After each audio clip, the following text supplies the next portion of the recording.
ଭୁବନେଶ୍ୱରର ନାକ ତଳେ ଡେଲାଙ୍ଗର ରତନପୁର ଗାଁରେ ଯେଭଳି ଭାବରେ ଲୋମହର୍ଷଣକାରୀ ଘଟଣା ଘଟିଛି ଆମେ ତୀବ୍ର ନିନ୍ଦା କରୁଛୁ। ଏବଂ ସବୁଠାରୁ ଦୁର୍ଭାଗ୍ୟର କଥା,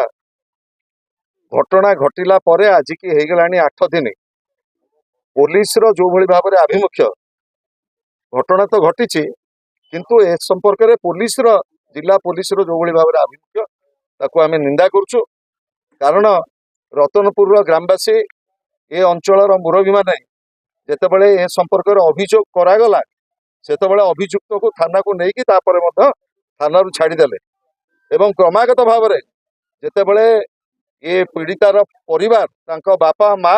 ରତନପୁର ଗାଁର ମୁରବୀମାନେ ଯେତେବେଳେ ଏ କଥାକୁ ଲୋକଲୋଚନକୁ ଆଣିବା ପାଇଁ ଏବଂ ଦାବି କଲେ 7 ଦିନ ପରେ ମଧ୍ୟ କାହିଁକି ମୃତଦେହ ମିଳୁନି କି ଘଟଣାର କ'ଣ ହେଇଛି ସେ ସମ୍ପର୍କରେ ଯେତେବେଳେ ଦାବି ରଖିଲେ, ସେମାନଙ୍କ ନିରୀହ ଗ୍ରାମବାସୀଙ୍କ ବିରୁଦ୍ଧରେ 46 ଜଣଙ୍କ ବିରୁଦ୍ଧରେ ପୋଲିସ ଯୋଉଭଳି ଭାବରେ କେସ୍ କରିଛି ତାକୁ ଆମେ ନିନ୍ଦା କରୁଛୁ। ଏବଂ ଖୁବ୍ ଶୀଘ୍ର ଆମେ ଜିଲ୍ଲାର ପୋଲିସ ଆରକ୍ଷକ ଅଧୀକ୍ଷକଙ୍କୁ ଭେଟିବୁ, ଏସ୍ପିଙ୍କୁ ଭେଟିବୁ, ଜିଲ୍ଲାପାଳଙ୍କୁ ଭେଟିବୁ ଏବଂ ପୀଡ଼ିତା ପରିବାରଙ୍କୁ କିଭଳି ଭାବରେ ନ୍ୟାୟ ମିଳିବ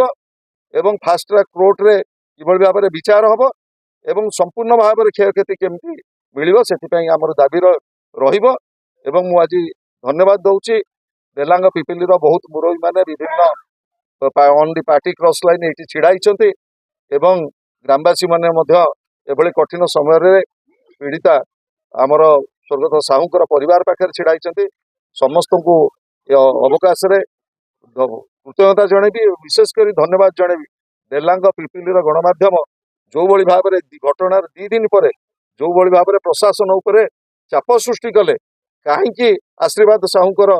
ତଦନ୍ତ ପ୍ରକ୍ରିୟାରେ ଢିଲା ହେଉଛି ଏବଂ ଘଟଣାର ପରଦିନ କାହିଁକି ପୋଲିସ ଟିମ୍ ଏବଂ ପୋଲିସ ଡଗ୍ ସ୍କ୍ୱାଡ୍ ଆସିଲା ନାହିଁ ସେ ସମ୍ପର୍କରେ ଆପଣମାନେ ଯୋଉ କ୍ରମାଗତ ଭାବରେ ଚାପ ସୃଷ୍ଟି କଲେ ସେଥିପାଇଁ ଗଣମାଧ୍ୟମକୁ ମଧ୍ୟ ଧନ୍ୟବାଦ ଜଣାଉଛି। ଇଏ ରାଜ୍ୟର ଘଟଣା, ନୂଆ ସରକାର ଆସିଲା ପରେ ଓଡ଼ିଶାର ଜନସାଧାରଣଙ୍କୁ ଯୋଉ ଆଶ୍ୱସ୍ତ କରିଥିଲେ, ଆପଣମାନେ ଆଜି ଦେଖୁଥିବେ ମୟୂରଭଞ୍ଜରୁ ମାଲକାନଗିରି ପର୍ଯ୍ୟନ୍ତ, କୁଚିଣ୍ଡାଠୁ ଡେଲାଙ୍ଗ ପର୍ଯ୍ୟନ୍ତ ଯୋଉଭଳି ଭାବରେ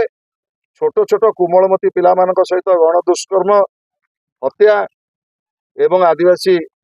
ପିଲାମାନଙ୍କ ପ୍ରତି ଯୋଉ ପ୍ରକାର ଅତ୍ୟାଚାର ଏବଂ ଇଏ ବର୍ତ୍ତମାନ ରାଜ୍ୟର